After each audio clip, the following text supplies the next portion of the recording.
Dr. Skilsky, that was a fascinating talk, fantastic, and to listen from a world authority like you on Wilson's disease, where you have spent your lifetime, is quite humbling. And thank you for taking us through the journey of the natural history of Wilson's disease to the emerging therapies. I think, uh, thank you. I really would like to thank you from the bottom of my heart. Um, if any questions from the audience, please raise your hands. And while you are formulating your questions, and I will ask one first question to Dr. Skilsky. Um, Dr. Skilsky, why some patients they present as an acute liver failure versus the others presenting as a slowly progressive Wilson's disease? What changed some of these patients to transform into an acute liver failure? Yeah, this has been a very difficult question to answer. One, because you're talking about a rare event and a rare disease. So even when we go backwards and we try to find whether there was an inciting factor, it's often very difficult to find. My mentor always used to think things like mononucleosis, EBV infection, other viral infections probably triggered some of these patients. I've seen it triggered both after EBV infection and also after drug-induced liver injury as well from other agents. But quite often, we never actually find the clear inciting factor as cleanly as we would like. But definitely these patients take a much more aggressive course but it's always on the background of chronic disease. And that's the interesting part. So we had that beautiful lecture by Rajiv Jalan about acute on chronic liver failure. And when you actually look at the patients that with liver failure, especially those in the more chronic phase, and you think about why did the King's group build the modified Wilson's or Naser index or the new King's index, as it's called, to include albumin and to include white count? Well, they're actually taking into account a lot of the things that Rajiv talked about in the SIRS response, in the negative acute phase response that's occurring in the very severe liver disease as it's advanced. And so those actually take into account and kind of match up more with the acute on chronic, because the other components are the INR, the bilirubin, things that we look at typically in a MELD. So you have that count, that acute, but also that chronic component taken together. And I think that's actually why that works so well. A follow-up question to patients with acute liver failure. You mentioned about the role in general, you mentioned the role of plasmapheresis and some other combination like MARS. Is this role in acute liver failure specifically in those group of patients? Yeah, there is an advantage to what happens is as these patients go into the liver failure, if you watch them, they characteristically, just biochemically, you'll see the alkaline phosphatase go down. You'll see the INRs rise up. You'll see the transaminases actually get smaller and smaller because they're losing functional hepatic mass.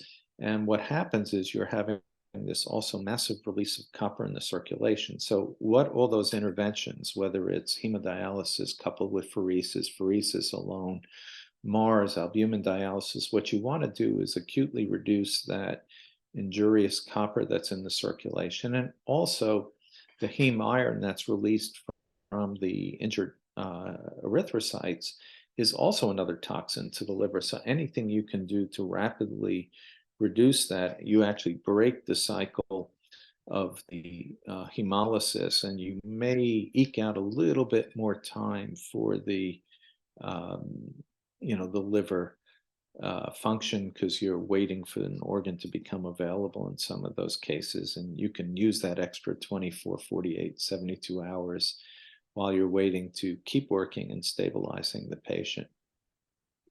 Thank you. And a final question. Patients with acute liver failure, if they recover from Wilson's disease, have you seen, first of all, any patient recovering from Wilson's disease without transplantation? And if you do, how their natural history is?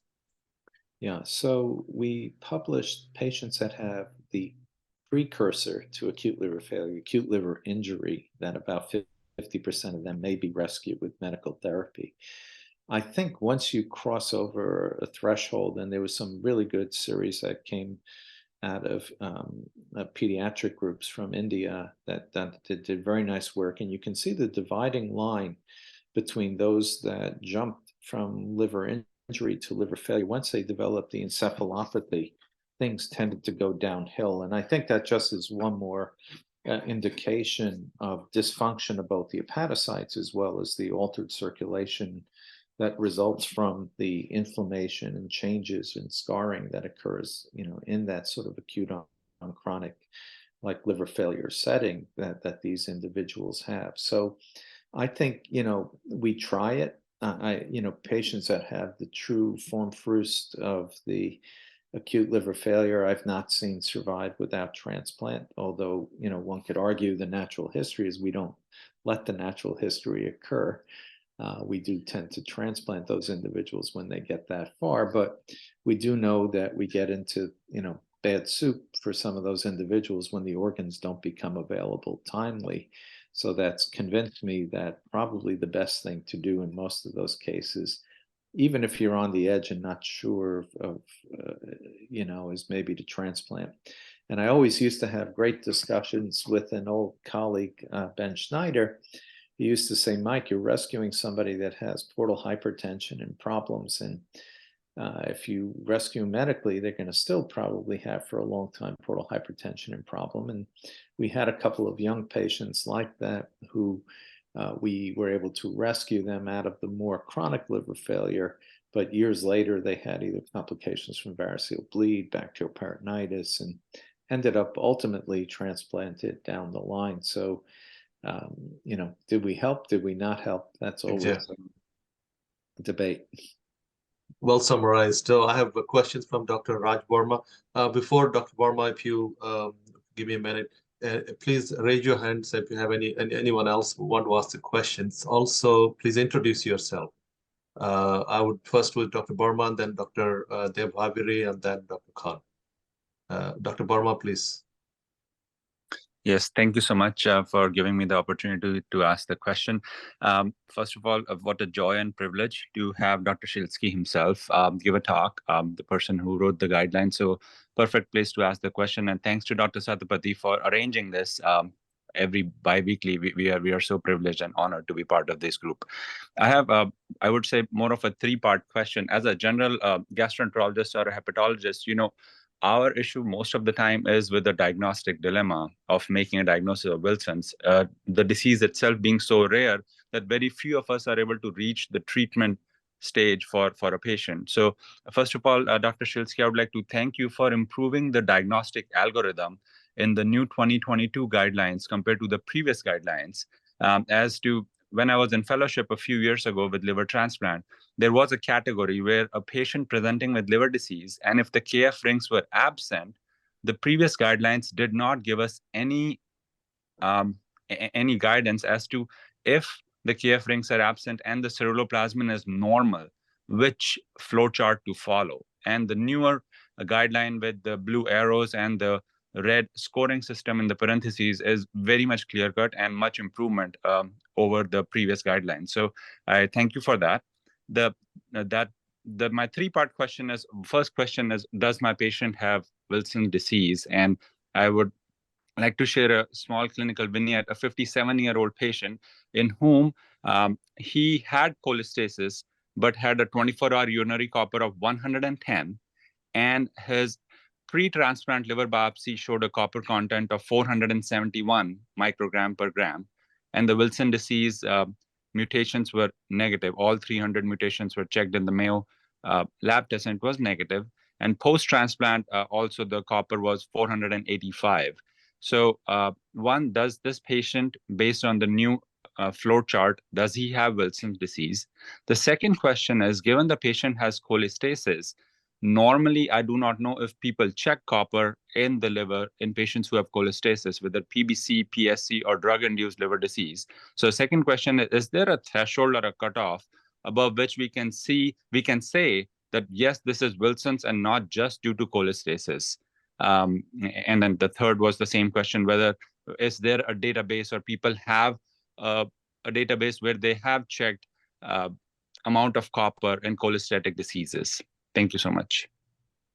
So some of the earliest work in cholestatic liver disease and the copper comes out of a couple of different studies. Nick LaRusso out of the Mayo Clinic did some very interesting work with Jack Gross many, many years ago, and they showed that in the cholestatic liver diseases, you also have not just high liver copper, but then you can cross over as well into high urinary copper. And similarly, when you have liver injury in the setting of cholestasis, you can have values that cross those baseline thresholds, which is why we think that the scoring systems on, covering more bases than just one test, are necessary. Now, your patient, it's interesting, had both a very high hepatic copper.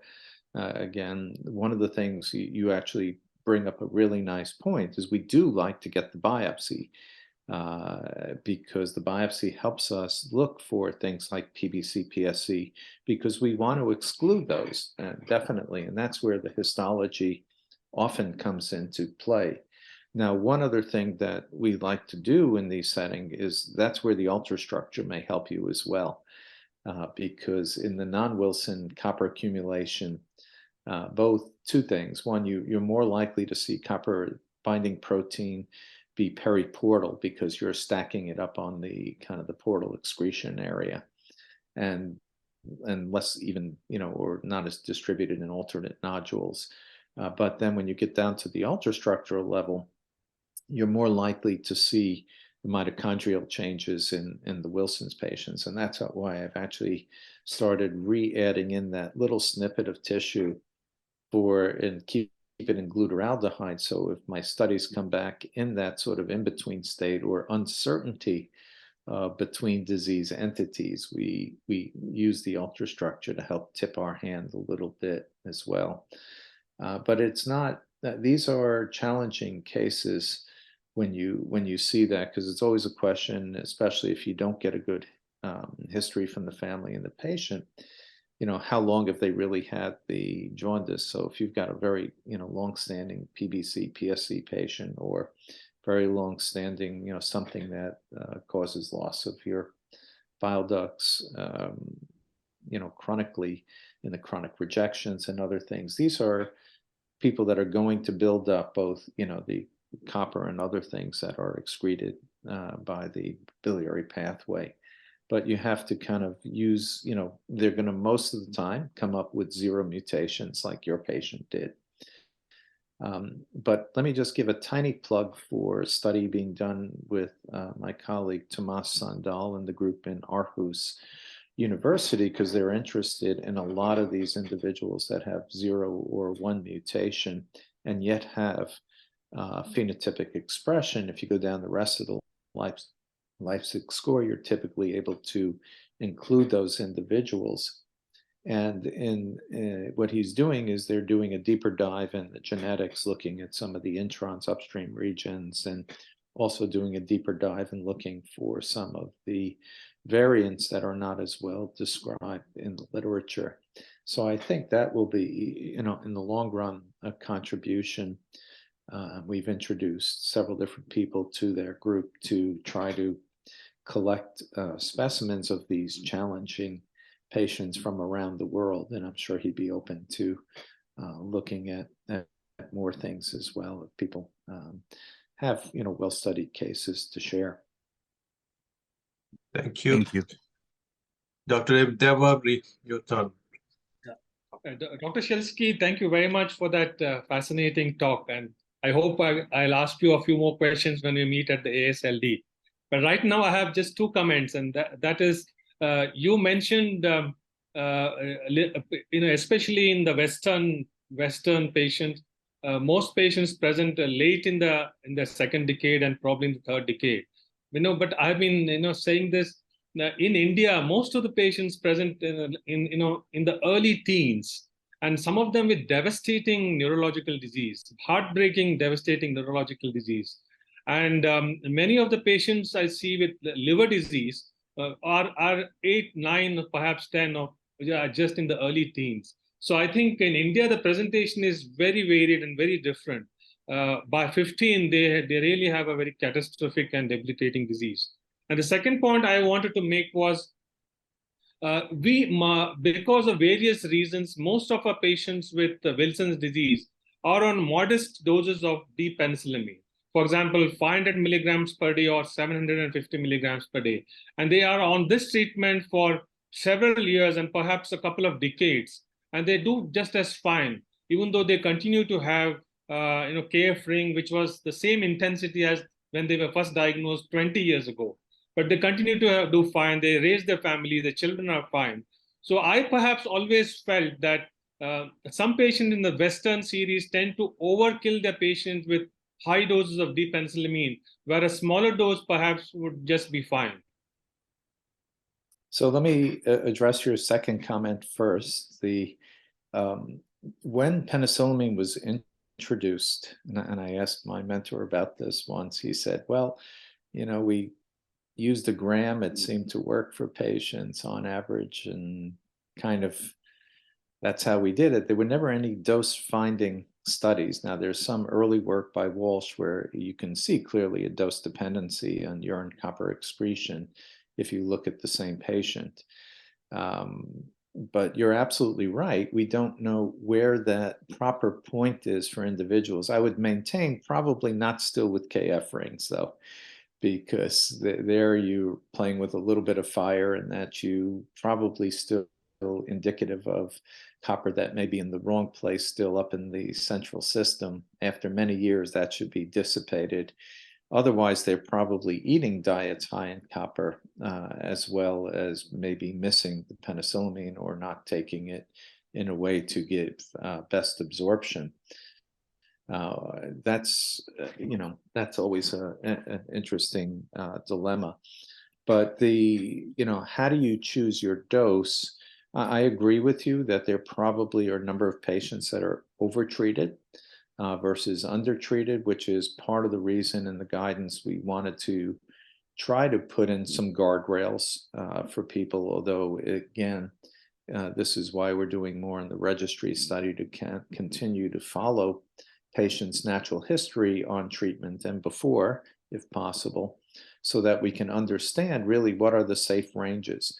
So if you go into that chelate study, which were people on penicillamines at the start, and most of them had been on therapy for over 10 years, there was a subset of patients that had a very, very low non-ceruloplasmin copper, and lower than what we would have considered the normal range, and their urine coppers were comparably lower as well. And so, we thought some of them might have been on the borderline of overtreatment. In that small sampling of patients, we didn't see anybody that had neutropenia or hyperferritinemia or suggestion of, the tissue damage from the overtreatment.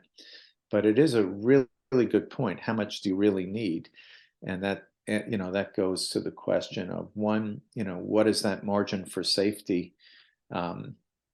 And so one of the values of being able to potentially get to therapies like gene therapy or the methanobactin, or we had hopes for the tetrathione molybdate, if it was going to reduce tissue copper, was to create sort of a buffer for that patient should they have a secondary injury, that they would then have a less severe injury because the copper would have been diminished out of the pools where it might be more injurious for them.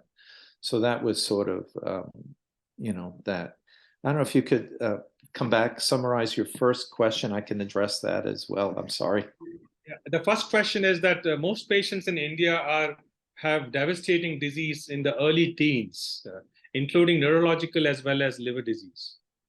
Yeah, so thank you for that. And I think you're right. And I've seen some both young Indian and young Pakistani patients that have come to the U.S. With those histories as well. Now, there's definitely different genotypes that are occurring more frequently in these populations. That said, there's never been a really perfect genotype-phenotype correlation for this disease yet, and you can see siblings present very differently, severe neurologic versus just minor hepatic, and same mutation. So it's really hard to pin it down on that. I think there's definitely epigenetic issues, other genes involved. There's probably DNA modifications, methylation, and other. Valentina Medici has focused a lot of work on that particular area. And so I think that's, there's definitely more to be understood in terms of other than just solely the copper in the food. But I do think copper in the food probably is a big issue. You have more vegetarians in India and Pakistan. And I think that, probably doesn't help in terms of the copper content. And then you also have to question also, is the water supply being also monitored as well? If they're taking it out of wells where there's acidity, it can leach copper and other minerals from the local environment. And if it's not being filtered, that's another potential source for copper. Not so much copper pipes, because those oxidize and you can run the water through it. And once it's cool, it's usually very safe. But I think it's probably combination environmental and extragenetic factors for these individuals. Thank you. Dr. Khan, Mubin Khan. Yeah. Good morning, Dr. Satapathy and Dr. Schilsky. Thank you so much for giving this opportunity for all of us to witness, to hear from one of the authorities of the world for Wilson's. So I had two questions, one for the current treatment. My name is Muhammad Abdul. I'm a hepatologist from Milwaukee area. So I consider myself an early career hepatologist practicing in a community-based setting, primarily.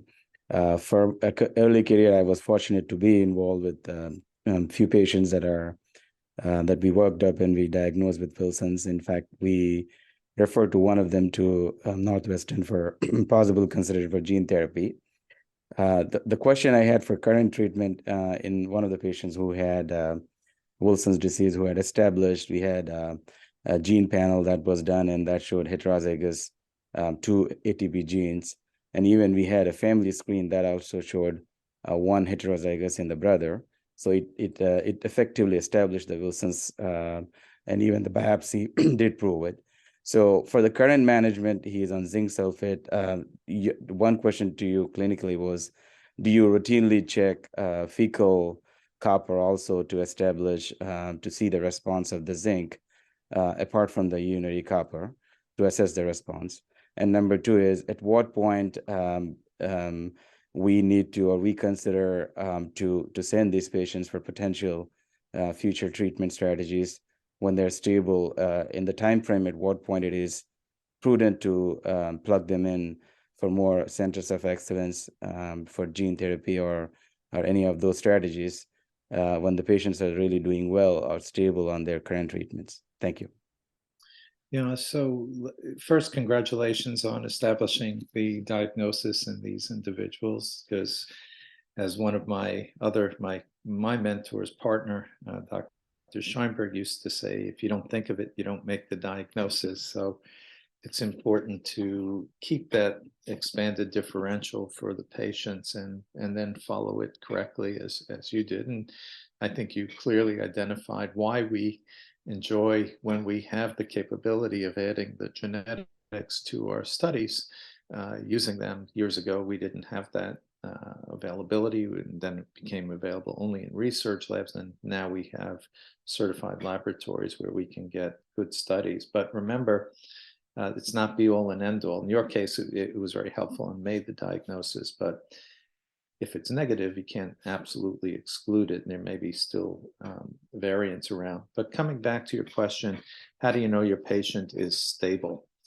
And then what do you do with a stable patient? So this was a big topic of debate as we were trying to analyze the data for the chelate study, because in essence, what we were doing was taking patients that were on penicillamine for many years, defining stability, and then looking for non-inferiority of the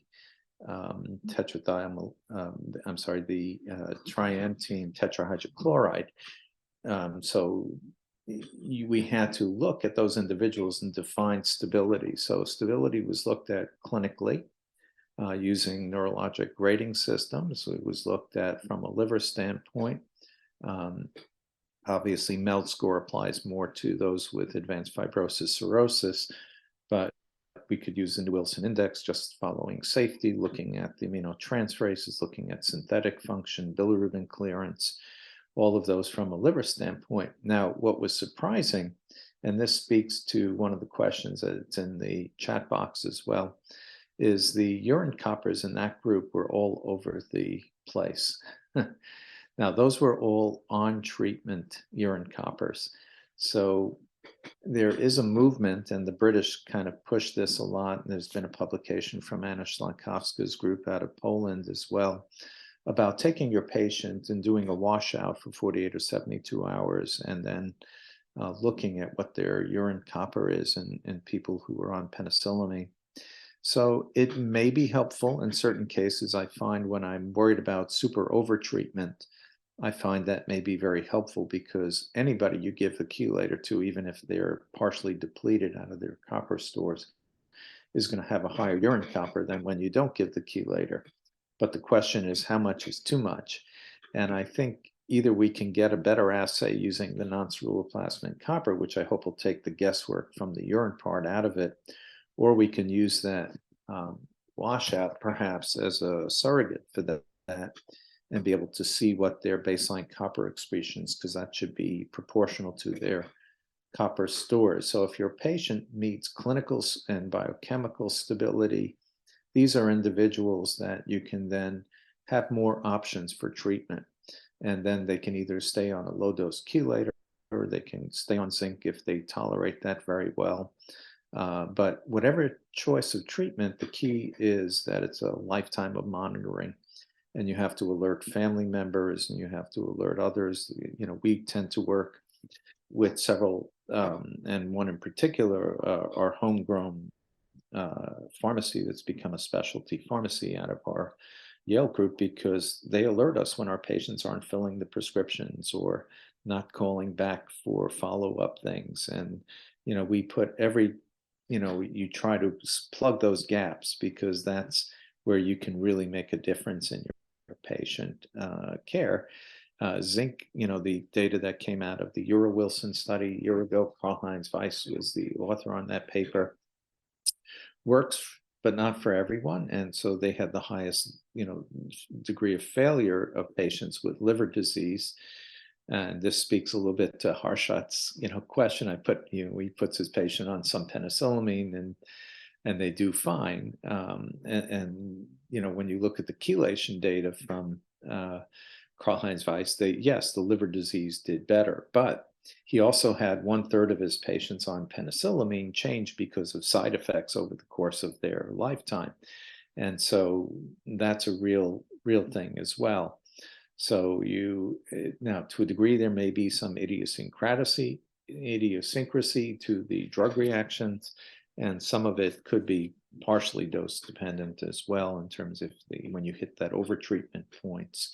So, you know, you do have to monitor them, and you have to try to keep them between the guardrails.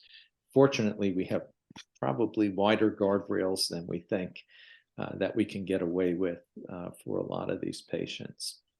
There was another question by Tejasav in the chat box about, could RNA-based therapeutics be considered for genetic disorders? The answer is yes. More so right now, you see a lot of things where you can have suppression, like the suppressing RNAs, but you need a gain of function in the Wilson disease. So there's different challenges. Whatever you make has to be processed properly, go to the right place, have enough of it, delivered well. There are great examples using asialoglycoprotein receptor mediated uptakes for some things now for porphyria, and there may be as well interesting suppression studies for alpha-1. But the answer is I see these could be tried, and I've not seen the data on any of it, so I just have to say I'm open, but we can't tell you whether that's better or not better yet. Thanks, Dr. Schilsky. Dr. Schilsky, thank you so much. Dr. Schilsky, may I ask you if I can ask a couple more additional questions? Is it okay? Sure. Okay. I would invite Dr. Kapoor, Dharmesh Kapoor from India, well-known hepatologist from there. Dr. Kapoor, please. Yeah, good morning, Professor Schilsky. That was probably a fan moment for all of us. A lifetime of work in this area, and it was an enthralling lecture to say the least. So there are so many questions which come to the mind, but I would just restrict myself to two.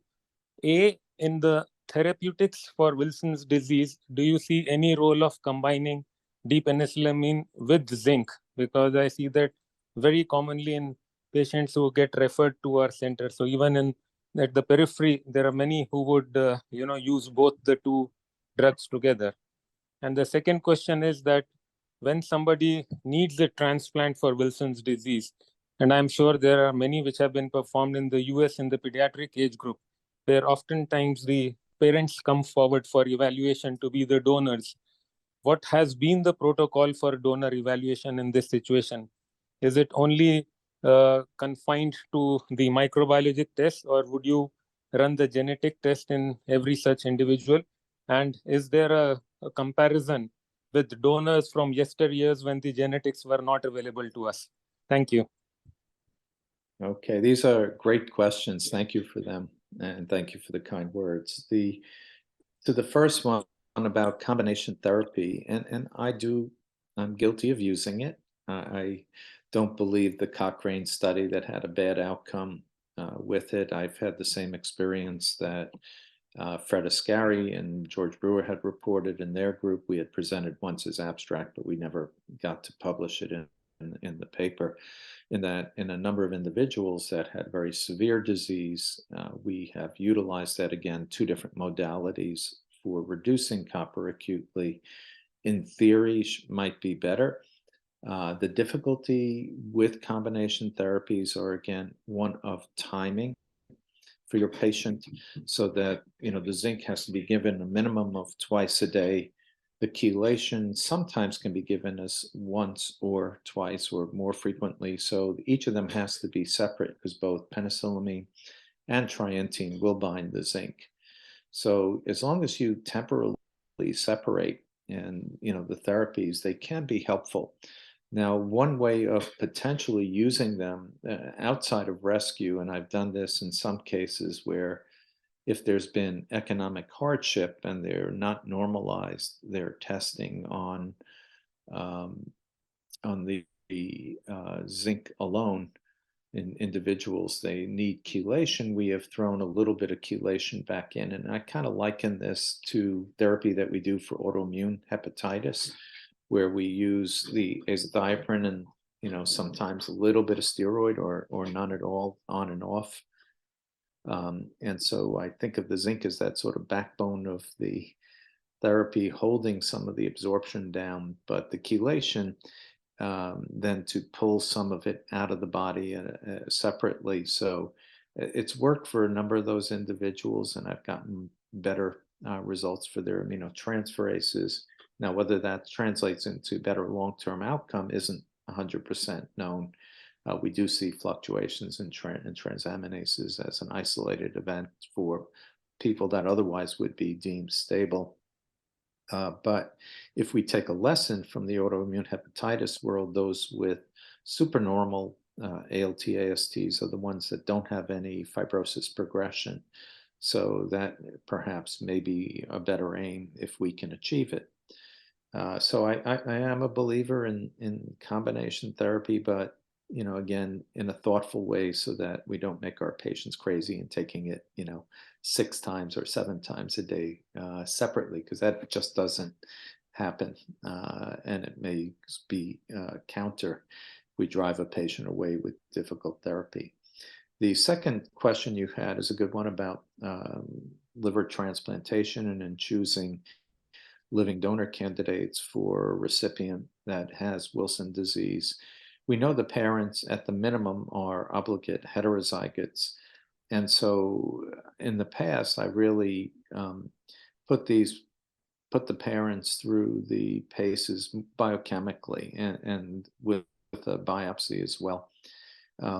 It's very hard because in theory, autosomal recessive diseases skip a generation, but every so often people come from an area where the gene pool is a little bit smaller, and you may actually have an affected individual, or maybe only somewhat or not asymptomatic. And so I think these people can be very good donors, and we've done that, worked it up for acute liver failure.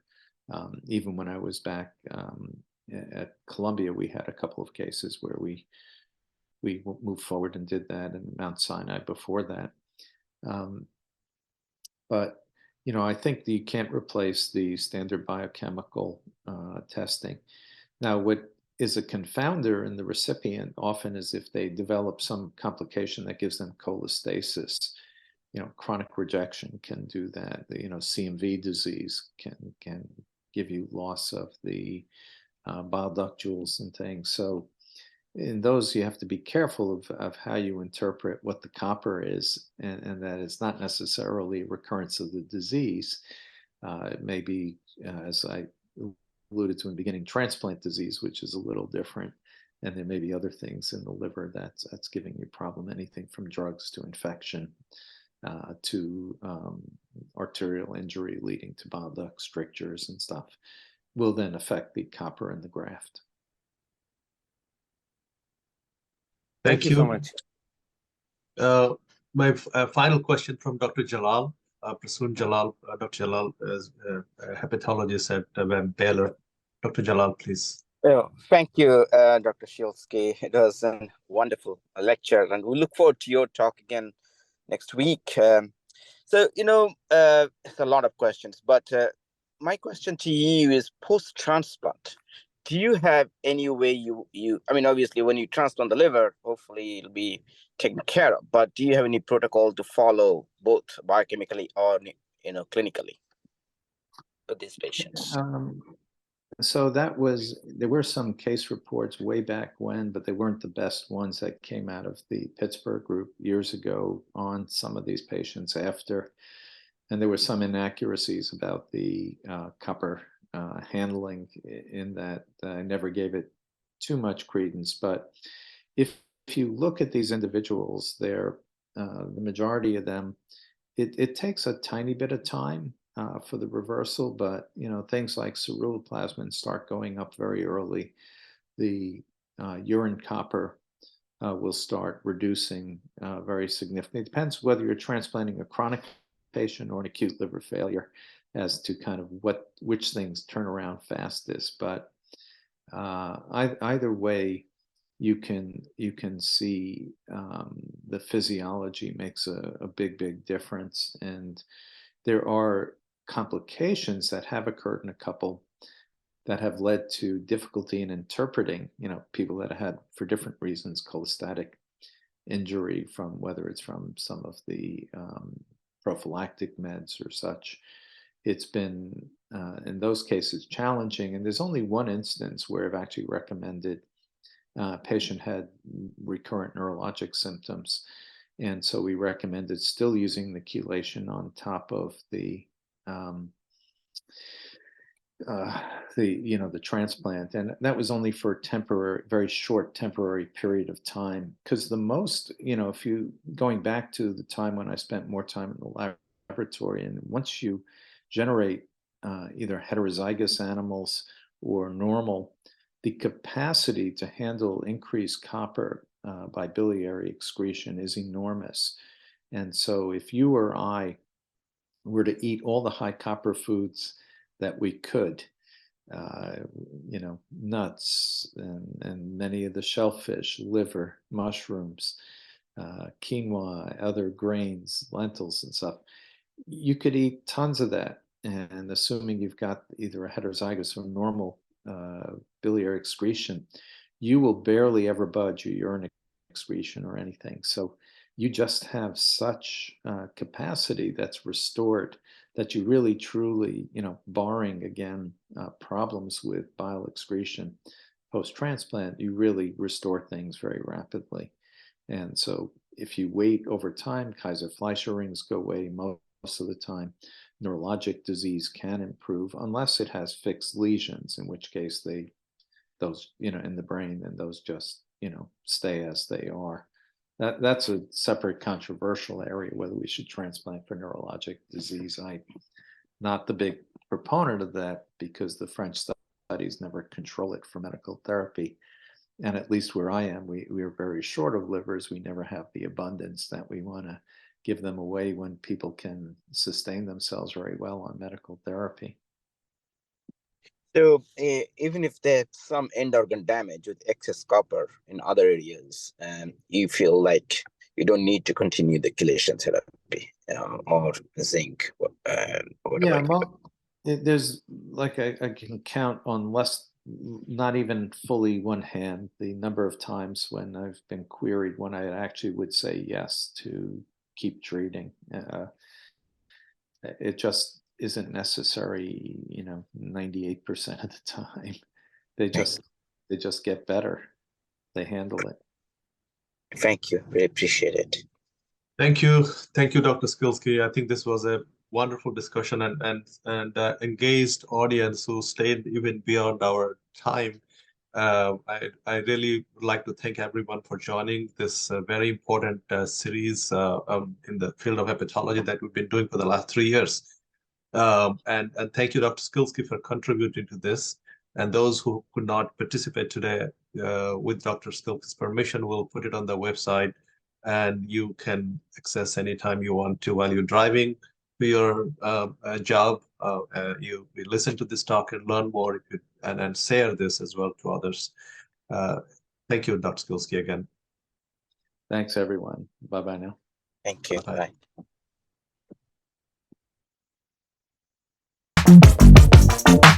Bye.